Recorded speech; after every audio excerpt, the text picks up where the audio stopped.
I want to start out by admitting that I'm a little bit unsettled today.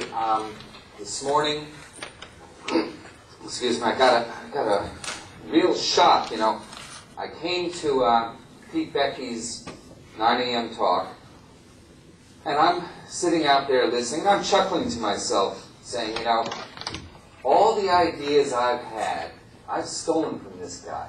He doesn't even know.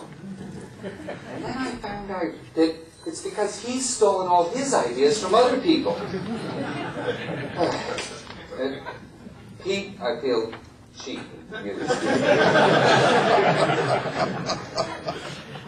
All right, with that out of the way, I'd like to thank Jan Lester and Paul Birch for their helpful comments on an earlier draft of this talk, and Murray Rothbard and Hans Hermann Hoppe for the inspiration for my central idea. I'll pave the way for the road I will recommend today by describing one way of categorizing human interactions. They can be located on an axis running between two polar ideas, persuasion and aggression.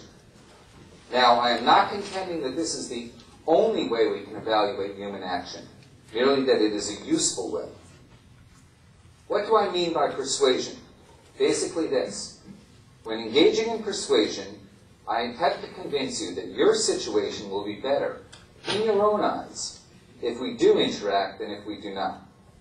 Now, just to clearly differentiate what I am talking about from fraud, I will note that I'm using the word persuasion here to mean honest persuasion. For example, suppose that you and I each live on our own isolated island, with the other person's island the only land in sight. Further, we'll imagine that we can't travel between our islands due to the shark-infested waters between us. Now, it's quite possible that each of us might go about our business on these islands unaware of and not interacting at all with the other person. However, one day while we're at the shore, we happen to meet. And across the waves we chat to each other. And I mentioned that there are many coconut trees on my island, but I'm getting a little bit tired of eating coconuts. You mentioned that there are quite a few mangoes on your island and that you're very tired of eating mangoes. So after a bit further chatting, we decide, well, why don't we meet here each day, and I'll throw you a few coconuts across the water, you throw me a few mangoes. Now, it seems obvious to me that each of us prefers that interaction to its absence because it's trivially easy for either of us to avoid it. And each of us is willing to leave the other alone if the other person declines. By contrast, if I'm engaged in aggression, I will attempt to force interaction on you without your consent. Often I will try to convince you that I have the power and will to make your life worse if you refuse to interact with me on the terms I propose. Imagine our island meeting again. But now when I discover you have mangoes on your island, I demand that you bring me several a day. And I tell you that if you don't, the next time I see you on the nearest shore, I'll kill you. Perhaps I'll throw a spear across the water in between and run you through. There certainly is an element of persuasion in such a threat. I must persuade you that I really do intend to kill you if you don't acquiesce, and that I have the ability to act on that intention. Yet the difference between the two examples is immense. In the case of the mango-coconut exchange, I am quite willing to leave you alone to go about your business as if we had never met. In the mangoes or death case, I am demanding that we interact. If you will not do so on the terms I offer, then I will make the terms significantly worse for you. More relevant to the world in which most of us actually live, we are not isolated on our own island. Consider two approaches I might take when trying to get my neighbor to come hear my next talk. On the one hand, I may attempt to persuade her that she would like it. I can try to convince her that I have her interests at heart, that the talk will be scintillating, or that she will learn to understand economics better if she comes. Of course, if I tell her these things but I know they are false, I am engaged in fraud. As long as I am willing to leave her alone when she says, "Buzz off, loser," I am engaged in persuasion. I don't intend to make her life worse if she ignores me, but make it better if she goes along with my suggestion. On the other hand, I could tell her that if she doesn't come, I will have her killed. Then I am not suggesting to her that her life will be better if she interacts with me. I am saying she has no choice but to interact with me, and that coming to the talk will be the least painful interaction she can choose. What could be clearer than the enormous difference between these two ways of relating to others? Persuasion and aggression imply fundamentally different conceptions of other people. When I engage in persuasion, I regard the other person as a free, intelligent actor, much as I regard myself. When employing aggression, I regard the other as merely a means I might manipulate to achieve my ends, as much as I would regard a stick or a rock. I conceive of three basic forms of aggression. Although I admit, as aggressive as I am, I may not have thought of them all. Aggression by stealth, aggression by fraud, and aggression by committing or threatening violence. I could aggress against you using stealth, for example, by sneaking into your house while you were sleeping and stealing your food.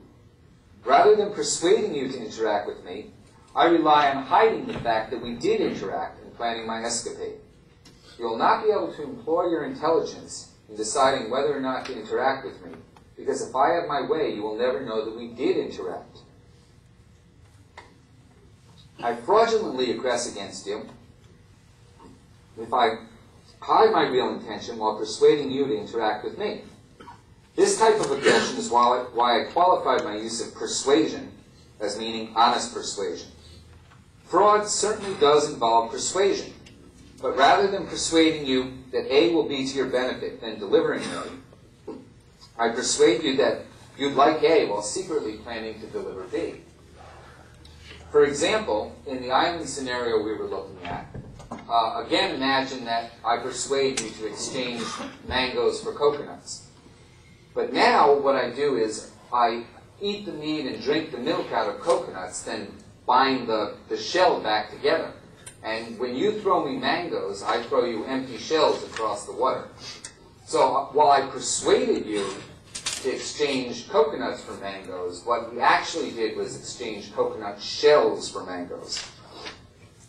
Here again, I don't allow you to use your intelligence freely in deciding whether to interact, because I've deceived you about what the nature of our interaction will be. And again, finally, the violence or the threat of violence is the third form of aggression I'll note here. And we've seen an example where I threaten to skewer you if you don't give me mangoes. Now, I believe that the view of persuasion and aggression adopted here can be helpful in clarifying disputes over what types of action are inherently aggressive.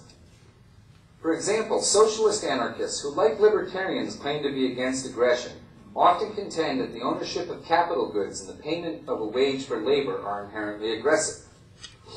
But let's go back again to the situation of you and I as island castaways. Imagine now that you've built a boat that you use to go fishing. You employed your own labor and whatever materials you found upon your island to build that boat, something I also could have done on mine. Upon discovering that you have a boat, I now demand that you bring me some of your catch of fish every day. You refuse, instead suggesting that if I bring you coconuts, you'll be happy to trade fish for them or let me use the boat for a while. In response, I protest that you are aggressing against me, using the power you have as an owner of a capital good, your boat, to exploit the labor I have expended in picking coconuts. If the view of persuasion and aggression I'm proposing is sensible, then such a claim is absurd.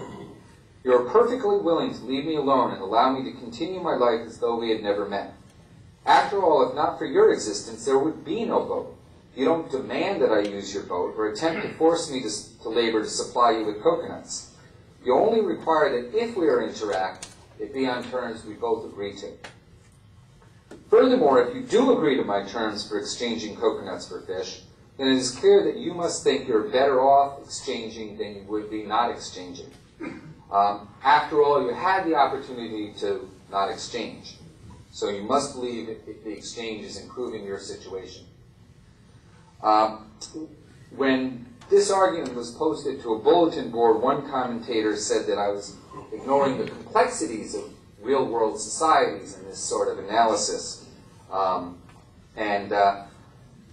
My answer to that is that if we want to get to the essence of social arrangements, we have no choice but to reduce them to their simplest forms, for that's when their essential character can be seen. In every actual social situation, we find a myriad of complex historical circumstances. Without having first derived various principles concerning social interaction by mentally isolating pure instances of ideal types, we will find ourselves adrift in the vast sea of history without compass or rudder. I believe that if we ever wish to come to shore, we must heed Karl Menger's advice from Principles of Economics, where he says, "In what follows, I have endeavored to reduce the complex phenomena of human economic activity to the simplest elements that can still be subjected to accurate observation, and to investigate the manner in which the more complex phenomena evolve from their elements according to definite principles." Of course, we can think of cases where the ownership of capital goods and wage labor are entangled with aggression. We might find that the traditional hunting grounds of an Indian tribe was taken from them by force and handed over to some industrialist who begins mining it. Now the Indians have lost their land and their traditional livelihood and find themselves, in their minds, having no choice but to go to work in the mines. Clearly there's aggression involved in a scenario like that. And it's no doubt true that there are current property claims tainted by past acts of aggression of that sort. To the extent that the guilt on the part of the current owner can be proven clearly, most libertarians would approve of rectifying such situations. However, the example of the boat demonstrates that there is no inherent aggression in the ownership of capital goods or the employment of wage labor. If someone should want to claim that some particular instance of some capitalist employing some laborers is an act of aggression, then it is incumbent upon that person to show what aggression actually occurred. Now, I hope I'm not going to get myself banned from any further Mises Institute events by saying this next thing, but I do think that it is possible to be a socialist of a certain sort and a libertarian. Now, some people might even say that the sort of person I'm talking about is not really a socialist, but I'll give you an example. There's a fellow named Keith Preston who's I've read at times, and he describes his views as follows. As many readers are no doubt aware, I am an anarcho-socialist myself. I generally favor an economic order of small businesses and self-employed persons, cooperatives, worker-owner managed industries, Proudhonian banks, and other similar institutions operating within the context of a laissez-faire, stateless free market. The Prestonian version of socialism, if indeed that's what you want to call it, relies on persuasion, not aggression.